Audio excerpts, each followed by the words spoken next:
काय भूमिका आहे, पुरातत्व विभागाचं काय निरीक्षण आहे आणि संवर्धनावर संदर्भात काही उपाययोजना केल्या जाणार आहेत, बस एवढंच. आणि तुम्ही बेसिक माहिती तेवढी सांगून टाका, तुम्हाला जास्त विचारायचं नाही. बेसिक मॅडम, जागतिक वारसा असलेल्या अजिंठा लेणीला गळती लागली, याबाबत काय भूमिका आहे पुरातत्व विभागाची? अजिंठा लेणी ही दगडामध्ये कावड केलेली आहे.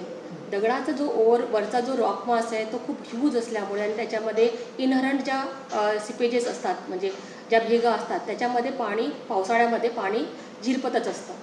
आणि त्या झिरपण्याच्या वरला अरेस्ट करण्यासाठी आम्ही पहिले GSIकडनं स्टडी करून घेतली की कुठे कुठे पाणी झिरपतं आणि मग ते अरेस्ट करण्यासाठी मल्टिपल आम्ही तिथे ड्रेनेज बनवलेले आहेत आणि त्या ड्रेनेजमध्ये ते पाणी आम्ही डायवर्ट करतो. पण ज्या आतमधल्या ज्या दगडामधल्या आतमधल्या ज्या भेगा असतात त्यामधनं ते पाणी झिरपतच असतं आणि त्याच्यासाठी मग आम्ही वरचे जे व्हेजिटेशन असतं त्याला रिमूव्ह करत असतो, ड्रेनेजला नेहमी क्लीन करत असतो.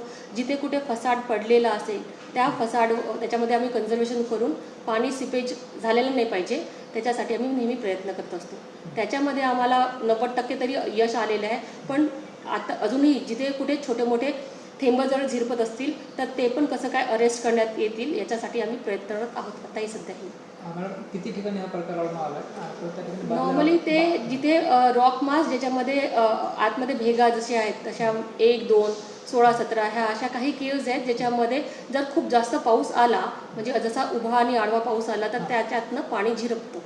खाली बादल्या ठेवण्यात आल्या मॅडम? हो, तर त्याच्यासाठी बादल्या याच्यासाठी ठेवण्यात आल्या की जर पाणी तसंच जमिनीवर पडलं तर जे पर्यटक आहेत ते स्लिप होऊन पडतील म्हणून ते. आणि कारण की ती रॉकच आहे तर त्याच्यामुळे आम्हाला ते पाणी कुठे ना कुठेतरी कलेक्ट करायचं असतं जेणेकरून पर्यटकांचं सुरक्षा होईल म्हणून तिथे ठेवण्यात येतं. बकेट त्याच्यासाठी ठेवण्यात येतं. आता पुरातत्व विभागाचं त्याच्यावर काम सुरू आहे? हो हो, काम कधीच थांबलेलं नव्हतं. पण ते जी ही नॅचरल फिनोमेना आहे तर त्याला अरेस्ट करण्यासाठी आम्ही नेहमी प्रयत्नरतच असतो.